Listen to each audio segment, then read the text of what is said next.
সর্বশেষ যে কথাটা আমরা শুনবো এখন সেটা হলো নবী করিম সাল্লাল্লাহু আলাইহি ওয়াসাল্লাম আজকের এই দিনে জনগণকে উদ্দেশ্য করে কিছু কথা বলেছিলেন। এই কথাগুলো বলে তিনি আজকের হজটা শেষ করেছেন। আমরা অনেকেই এই ভাষণটা সম্পর্কে জানি না। আমরা অনেক ভাষণ নিয়ে এখন গর্ব করি। নবী করিম সাল্লাল্লাহু আলাইহি ওয়াসাল্লামের এই যে সর্বশ্রেষ্ঠ ভাষণ, এটা কতজন জানেন? বিদায় হজের ভাষণ। কতজন জানেন বিদায় হজের ভাষণে নবী সাল্লাল্লাহু আলাইহি ওয়াসাল্লাম কি বলেছিলেন উম্মতকে? আমরা একটু আপনাদেরকে শোনাবো, শুনিয়ে ইনশাআল্লাহ লেকচারটা শেষ করব। নবী করিম সাল্লাল্লাহু আলাইহি ওয়াসাল্লাম আজকের এই দিনে 31টা বিষয়ে উম্মতকে নির্দেশ দিয়েছেন। 31টা বিষয়, সবগুলো বলার সময় পাওয়া যাবে না, আমি কয়েকটা কথা বলছি। খুব ভালো হতো যদি আমি অ্যারাবিকটা বলার পরে বাংলাটা বলার সময় পেতাম। আমার হাতে 5 মিনিট সময় আছে, কারণ অ্যারাবিকটার যে ভাব গাম্ভীর্যটা বাংলা আসলে আসবে না। তারপর আমি চেষ্টা করছি। নবী করিম সাল্লাল্লাহু আলাইহি ওয়াসাল্লাম সবার সামনে দাঁড়িয়ে দীর্ঘ 23 বছর অক্লান্ত পরিশ্রম করে দাওয়াতি মিশন কমপ্লিট করার পরে সবাইকে সমবেত করে একটা হজ করলেন। হজ করার পরে তিনি গুরুগম্ভীর কণ্ঠে বলছেন, হৃদয়ের সমস্ত আবেগ বের করে দিয়ে বলছেন, হে জনগণ, আইয়ুহান নাস, হে জনগণ, আমি জানি না আজকের পর তোমাদের সাথে আমি কখনো মিলিত হতে পারবো কিনা। একটু চিন্তা করেন, সাহাবীরা সামনে দাঁড়িয়ে আছেন, নবীজি দাঁড়িয়ে এই কথাটা বলছেন, হে জনগণ, আমি জানি না আজকের পরে আমি তোমাদের সাথে মিলিত হতে পারবো কিনা। অতএব যে ব্যক্তি আজকে আমার এই কথাগুলোকে স্মরণ রাখবে, সে যেন অন্যের কাছে এই কথাগুলো পৌঁছে দেয়। হতে পারে যার কাছে পৌঁছে দেওয়া হচ্ছে সেই এই কথাগুলোকে বেশি সংরক্ষণ করতে পারবে।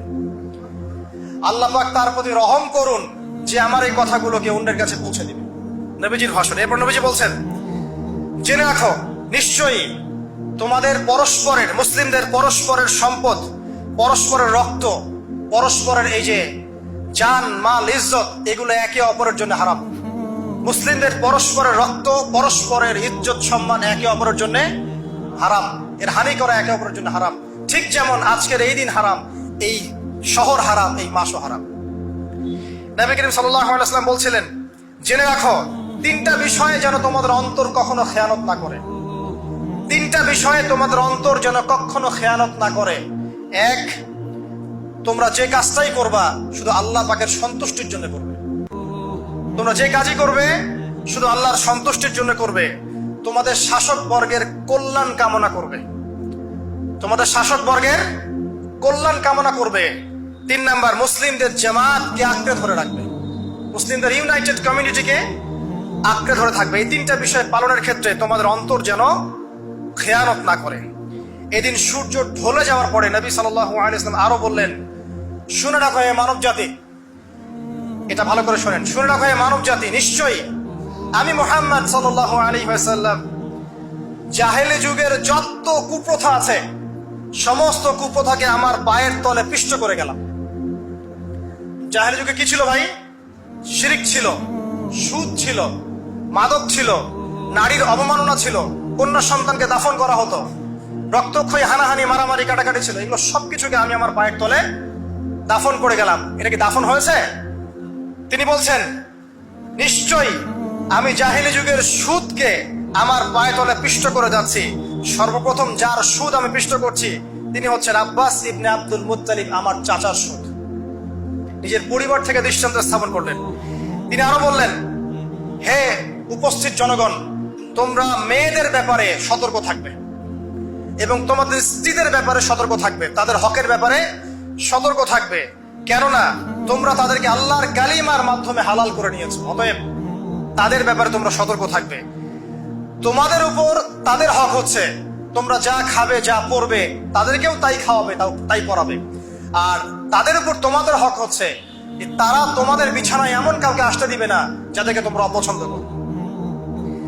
নবী করিম সাল্লাল্লাহু আলাইহি ওয়াসাল্লাম আরো বলছেন, এই দিন আইয়ুহান নাস, হে মানব জাতি, তারাকতু ফিকুম আমরাইন, জেনে রাখো আমি তোমাদের সামনে মাত্র 2টো বস্তু ছেড়ে গেলাম। কয়টা বস্তু? লাম তাদিল্লু মা তামাসসাকতুম বিহিমা, তোমরা কোনোদিন পথভ্রষ্ট হবে না যতদিন এই 2টা বস্তুকে আঁকড়ে ধরে থাকবে। কিতাব আল্লাহ, আল্লাহর কিতাব, ওয়া সুন্নতে নবীহি, এবং তার নবীর সুন্নাহ।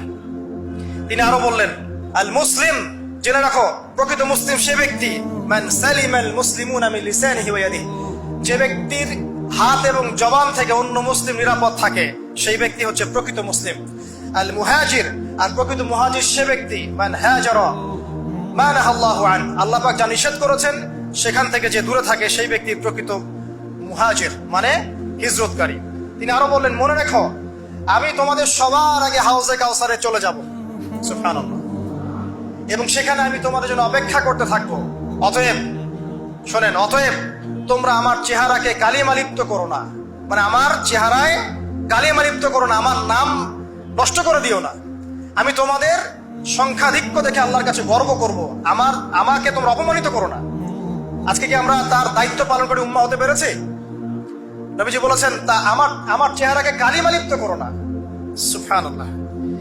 তিনি বলছেন, ওই সময় কিছু মানুষ থেকে আমি মুক্ত হয়ে যাব, আর কিছু মানুষ আমার থেকে মুক্ত হয়ে যাবে। বলা হলো, কারা ইয়া রাসূলুল্লাহ? তিনি বলছেন, আল্লাহ পাককে আমি বলবো, ইন্নাহুম মিন্নি, হে আল্লাহ এরা আমার উম্মাহ, এরা আমার উম্মত, আমার সাহাবী। আল্লাহ পাক বলবেন, ইন্নাকা লা তাদরি মা আহদাসা বা'দাক, তুমি জানো না হে নবী, তোমার মৃত্যুর পর এই মানুষগুলো, পরবর্তী মানুষগুলো তোমার দিনের মধ্যে কত বেদাত সংযোজন করেছিল। তিনি আরো বলেছিলেন, হে জনগণ জেনে রাখো, প্রত্যেক পরিবারের জন্য প্রতি বছর একটা করে পশু জবাই করার বিধান, প্রত্যেক পরিবারের জন্য, সামর্থ্যবান পরিবারের জন্য প্রত্যেক বছর একটা করে পশু জবাই করার বিধান রয়েছে। তিনি আরো বললেন, মনে রাখো একজনের অপরাধের শাস্তি আর একজন কখনো পাবে না, আর বাবার দোষে ছেলে কখনো দুষ্ট হবে না, ছেলের দোষে বাবাও কখনো অপরাধী হবে না। তিনি আরো বললেন, জেনে রাখো হে মানব জাতি, নিশ্চয়ই শয়তান এই বিষয় থেকে নিরাশ হয়ে গেছে যে তোমরা শয়তানের ইবাদত করবে। শয়তান নিরাশ হয়ে গেছে, কিন্তু শয়তান নিরাশ হয়নি একটা বিষয় থেকে, যে তোমরা একে অপরে হানাহানি, কাটাকাটি, ফিতনা, ফাসাদে ব্যস্ত থাকবে, যেমনটা এখন আমরা করছি। আমরা কিন্তু সরাসরি কখনো শয়তানের ইবাদত করছি না, করছি, কিন্তু মুসলিমরা এখন পরস্পরে হানাহানি, কাটাকাটি, ফাসাদে লিপ্ত আছে। তিনি আরো বললেন যে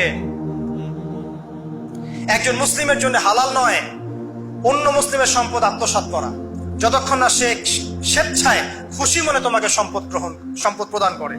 অতএব তোমরা একে অপরের প্রতি জুলুম করবে না। তিনি আরো বললেন, সাবধান, আমার ইন্তেকালের পরে তোমরা একে অপরের গর্দান উড়িয়ে কাফের হয়ে যেও না। সাবধান, আমার ইন্তেকালের পর তোমরা একে অপরের গর্দান উড়িয়ে কাফের হয়ে যেও না। তিনি আরো বলেছেন, একজন মুসলিম আরেকজন মুসলিমকে গালি দিতে পারে না। যদি একজন মুসলিম আরেকজন মুসলিমকে গালি দেয়, এটা হচ্ছে ফাসিকি, এবং একজন মুসলিম যদি আরেকজন মুসলিমের সাথে যুদ্ধ করে, এটা হবে এক প্রকার কুফরি। তিনি আরো বলেছেন, হে জনগণ জেনে রাখো, আমার পরে কোনো নবী নেই, আর আমার পরে তোমরা ব্যতীত আর কোনো উম্মত নেই। এর চেয়ে স্পষ্ট কথা হতে পারে? আমার পরে কোনো নবী নেই, আর আমার পরে তোমরা ছাড়া কোনো উম্মত নেই। তাহলে আমরা যখন নতুন নতুন নবী বানিয়ে নিচ্ছি, কোন কোন ক্ষেত্রে বলছি একজন ব্যক্তি ছিলেন, সে নিজে ঈসাও ছিল, সে মাহদিও ছিল, সে নবীও ছিল, এবং দিন দিন মানুষ এই খাতায় নাম লেখাচ্ছে, সুবহানাল্লাহ। সর্বশেষ তিনি বললেন যে যদি তোমাদের উপরে, হে মানব জাতি জেনে রাখো, যদি তোমাদের উপরে একটা নাক কাটা কালো কুৎসিত কোন আমির বা শাসকও চলে আসেন, এবং সে যদি তোমাদেরকে আল্লাহর রাস্তায়, আল্লাহর কিতাব সুন্নাহ অনুযায়ী পরিচালিত করেন, তোমরা অবশ্যই তার আনুগত্য করবে, তার বিরুদ্ধে বিদ্রোহ করবে না, তার আনুগত্য করবে। জেনে রাখো, শেষে তিনি বলেন, জেনে রাখো হে মানব জাতি, আজকে থেকে কুল্লুকুম মিন আদম, তোমরা সবাই আদম সন্তান, ওয়া আদামু মিন তুরাব, আর আদম হচ্ছে মাটির সন্তান।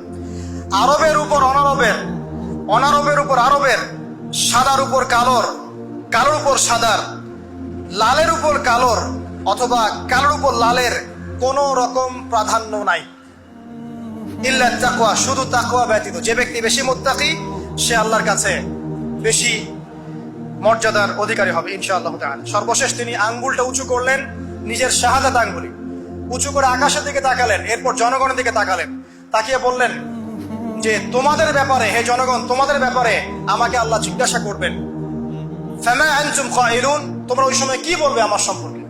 তখন সাহাবীরা বললেন, আমরা বলবো যে আপনি বাল্লাগতা রিসালাতাক, আপনি আপনার রিসালাত পৌঁছে দিয়েছেন, ওয়া জামানাতাক, আপনার আমানত পূর্ণ করেছেন, ওয়া নাসাহতা উম্মাতাক, এবং আপনি আপনার উম্মতকে নসিহত করেছেন। এরপরে তিনি আকাশের দিকে তাকিয়ে বললেন, আল্লাহুম্মা ফাশহাদ, হে আল্লাহ আপনি সাক্ষী থাকেন, আল্লাহুম্মা ফাশহাদ, হে আল্লাহ আপনি সাক্ষী থাকেন, আল্লাহুম্মা ফাশহাদ, হে আল্লাহ আপনি সাক্ষী থাকেন যে আমি আমার দায়িত্ব পৌঁছে দিয়েছি। এরপরে নাজিল হলো, আল ইয়াউমা আকমালতু লাকুম দীনাকুম ওয়া আতমামতু আলাইকুম নি'মাতি ওয়া রাদিতু লাকুমুল ইসলাম দীনান। এই হলো বিদায় হজ, আজকের এই আরাফার প্রেক্ষাপট। আমরা কতজন এটা নিয়ে চিন্তা করেছি? 1 মিনিট একটু বলে শেষ করি। দেখেন, শেষ ওসিয়ত যেগুলো হয় মানুষের, এটা খুব হৃদয় বিদারক হয় না? বাবা ইন্তেকাল করছেন, সন্তানের জন্য ওসিয়ত করে যাচ্ছেন, মাকে দেখিস, ইত্যাদি ইত্যাদি। হৃদয় বিদারক হয় না? মানুষ সারা জীবন মনে রাখে না? বাট আমরা আমাদের এই ন্যাশন, এই উম্মাহ, নবী সাল্লাল্লাহু আলাইহি সাল্লামের উম্মাহ বলে আমরা যারা দাবি করছি, আমাদের মধ্যে বেশিরভাগ মানুষ নবী সাল্লাল্লাহু আলাইহি সাল্লামের শেষ এই নসিহতগুলো ভুলে গেছি আমরা।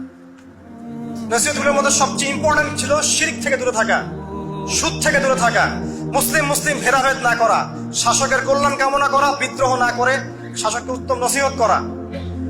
এবং আরেকটা হাদিসে তিনি বলেছিলেন 5 ওয়াক্ত সালাত আদায় করবে, সাওম পালন করবে, রমজান মাসে সাধ্যমতো সাদাকা করবে, মুসলিমদের জামাত আঁকড়ে ধরবে, ইনশাআল্লাহ হাসতে হাসতে জান্নাতে প্রবেশ করবে। আও কামা ক্বালা আলাইহিস সালাম।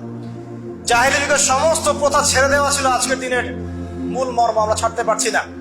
সুদ ছেড়ে দেওয়া ছিল মূল মর্ম, ছাড়তে পারছি না। শিরক থেকে বের হতে পারছি না।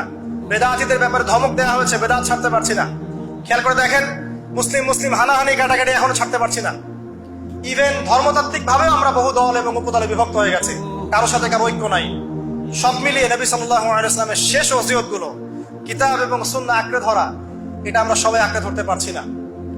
আজকের এই দিবসগুলো এই জন্যই আল্লাহ পাক বারবার ফিরিয়ে দেন, যাতে করে এগুলো নিয়ে আলোচনা হয়, আমরা এগুলো জানতে পারি এবং আমল করতে পারি, এই চেতনাগুলো লালন করতে পারি, নিজেরাও শিখি, পরিবারকেও শেখাই, আগামী প্রজন্মকেও শেখাই ইনশাআল্লাহ তাআলা। আশা করছি ইনশাআল্লাহ আমরা যদি নাও পারি, এক সময় এমন একটা প্রজন্ম আসবে যারা নবী সাল্লাল্লাহু আলাইহি ওয়াসাল্লামের উম্মার মতো উম্মাহ হবে ইনশাআল্লাহ।